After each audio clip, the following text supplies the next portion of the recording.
How's it going, everyone? In today's video, I'll show you on how you can engrave photos with LightBurn. So the first thing that we want to do is to simply import our image onto the canvas right here. To do that, click File, Import, and then you want to look for the specific photo that you want to import onto your canvas. Now, another thing to make things easier, you could also drag and drop the image onto your canvas, and it will automatically import it onto our project right here.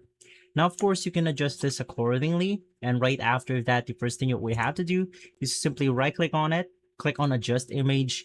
And I suggest using something like Stucky or Jarvis for your laser engravings because this one will provide the best results. And for DPI, you could adjust this accordingly. So if you want the image to be darker on specific areas, let's go ahead and try to make this into something like 300 dpi, and as you can see, it will then change accordingly. That will allow the laser engravings to make these areas darker. Now for enhanced radius, let's go ahead and select 20, and for the enhanced amount, let's go ahead and enter 100. This will just smoothen out everything, so don't worry too much about it. And now we are ready to basically laser engrave this specific photo. You can also choose Jarvis if you want to once again, but in my case, I'm going to stick with Stucky. Click on OK, and then I suggest choosing the rectangle tool. Now you could create any rectangle you want to, it doesn't matter what size. And then you could just click on the pointer option, press Ctrl on your keyboard, and you want to select the main image. That will allow us to basically select these two images right here. Now, right after, we could then select this option, which allows us to match the object's sizes. So we have to click on this first one.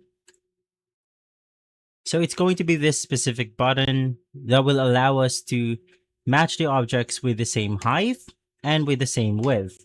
And from there, we could just recenter them together. And here we have it. We don't have to simply adjust it manually. From there, you just want to highlight everything inside the canvas right here. And then we have to click on preview, and basically you will be able to see it right here. Now, if you base solely upon the preview itself, it's not going to give us better results because it's not actually what it looks like when it comes out of your printer. But if you're fine with this one, just click on OK. And of course, you can adjust the power by clicking on this button. And in my case, I suggest using something like the maximum speed of 200. Now, this will go ahead and make a lot of things easier because actually, if you do this slower, it will come out with greater quality. And for the max power, I suggest using something like 30. And so just click on OK, and basically from there, you are good to go.